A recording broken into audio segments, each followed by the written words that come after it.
బాగా వచ్చిందమ్మా. వచ్చిందా? సేమ్ బయట వాళ్ళ వచ్చింది.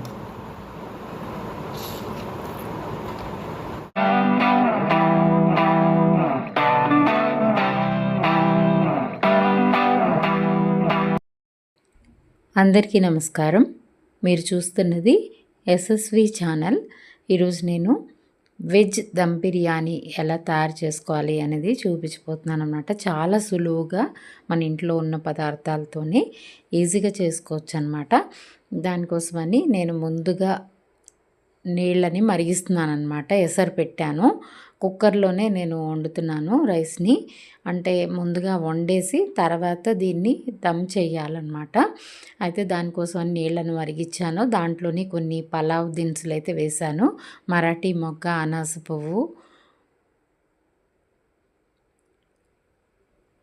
దాల్చిన చెక్క, లవంగాలు, పలావాకు అవన్నీ వేసాను. తగినంత ఉప్పు కూడా వేసాను అనమాట. అయితే పక్కన నేను ముందుగానే బాస్మతి రైస్ని కడిగి నీళ్లు లేకుండా వాడేసి ఉంచాను. ఆ బియ్యాన్ని ఇందులో వేసేస్తున్నాను అనమాట.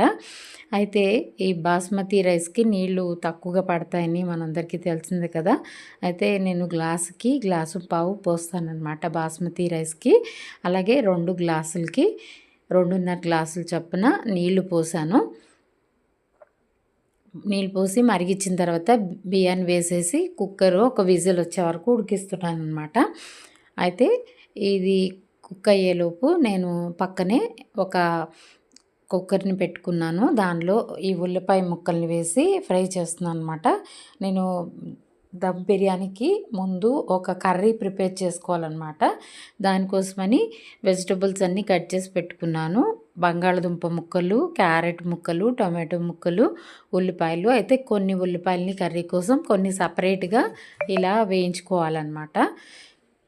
ఈ మంటని అడ్జస్ట్ చేసుకుంటూ ఈ ఉల్లిపాయలని బాగా వేయించుకోవాలి. జస్ట్ ఇలా మెత్తబడడం కాకుండా బాగా గోల్డెన్ బ్రౌన్ కలర్ వచ్చే వరకు వేయించుకోవాలి.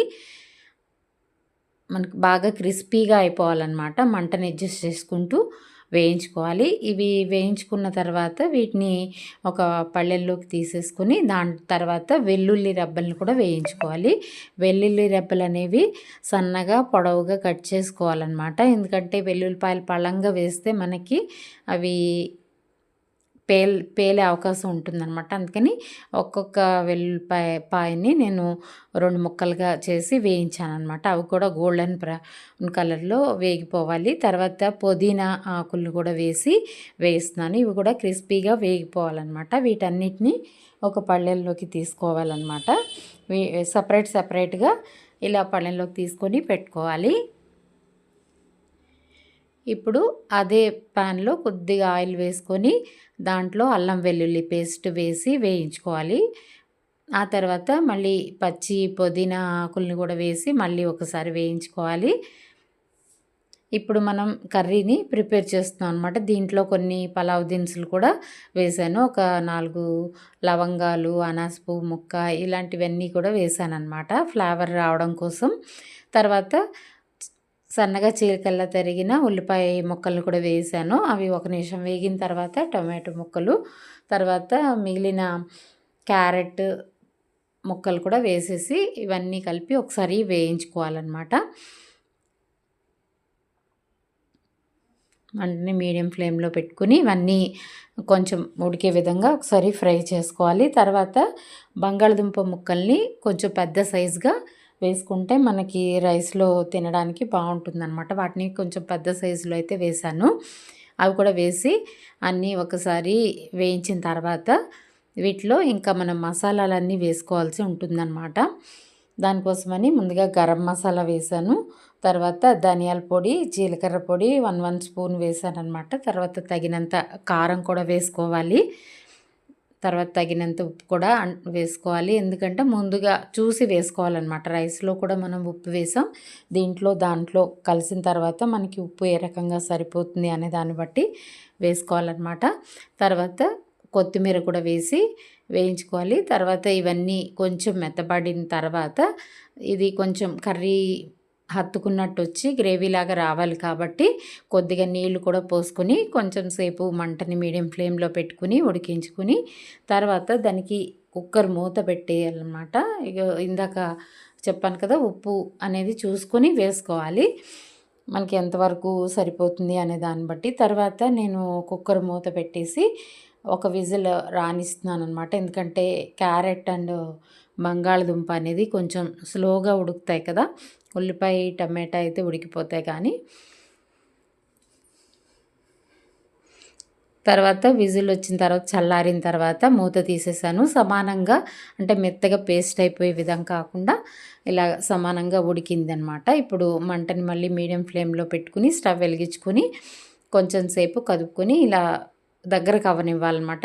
ఇలా కొంచెం వాటర్గా ఉంది కదా, అదంతా ఎగిరిపోయి కొంచెం చిక్కబడే వరకు ఉంచుకోవాలి. మధ్యలో కొంచెం కదుపుకుంటూ ఉంటే సరిపోతుంది. ఒక 5 నిమిషాల పాటు ఉంచుకున్నట్లయితే మనకి చిక్కబడిపోతుంది అనమాట. చివరిగా దీనిలో ఒక గరిటెడు పెరుగు కూడా వేసేసి కలిపేసుకోవాలి.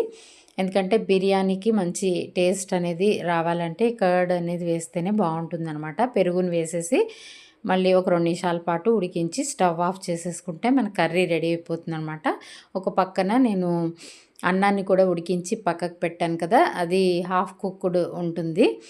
తర్వాత నేను వేరే కుక్కర్ని తీసుకున్నాను. దాంట్లో అడుగున ఇలా మనం ముందుగా వేయించుకున్న వెల్లుల్లి రెబ్బలు, ఉల్లిపాయ చీలికలు, పుదీనా కొద్దిగా వేసిన తర్వాత మళ్ళీ ఒక లేయరు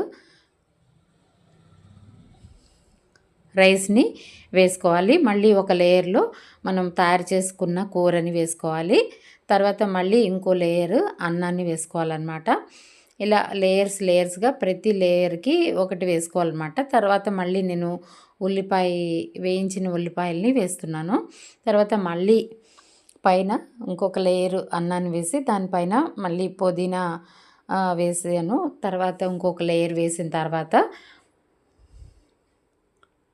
మళ్ళీ పైన కర్రీని వేస్తున్నాను అనమాట.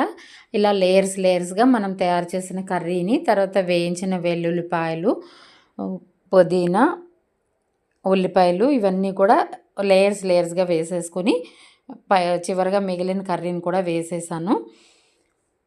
దాన్ని అంతా పక్కన పరిచి మనం ఉన్న కర్రీనంతా అన్నమంతా పరుచుకొని పలచగా అయ్యే విధంగా వేసుకోవాలన్నమాట. చివరిగా మిగిలిన పుదీనా ఆకులు, వెల్లుల్లి రెబ్బలు, ఉల్లిపాయ ముక్కలు కూడా వేసేసి అలా మనం కింద ఒక పెనం పెట్టి స్టవ్ వెలిగించుకొని కింద మీడియం ఫ్లేమ్లో పెట్టి దాని మీద ఒక పెనం వేడెక్కిన తర్వాత దాని మీద ఈ కుక్కర్ని పెట్టేసుకోవాలన్నమాట.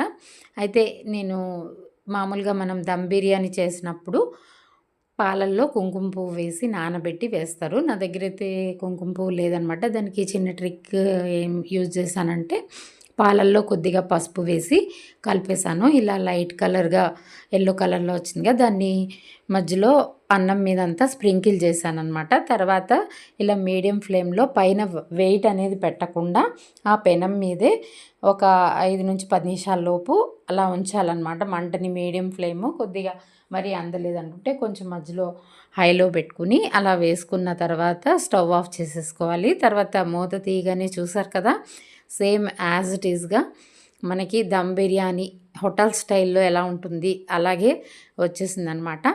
చాలా బాగుంది. మా పిల్లలు కూడా తిని చాలా బాగుందని చెప్పారు. మరి మీకు ఎలా అనిపించింది నాకు తెలియజేయండి. Thank you for watching.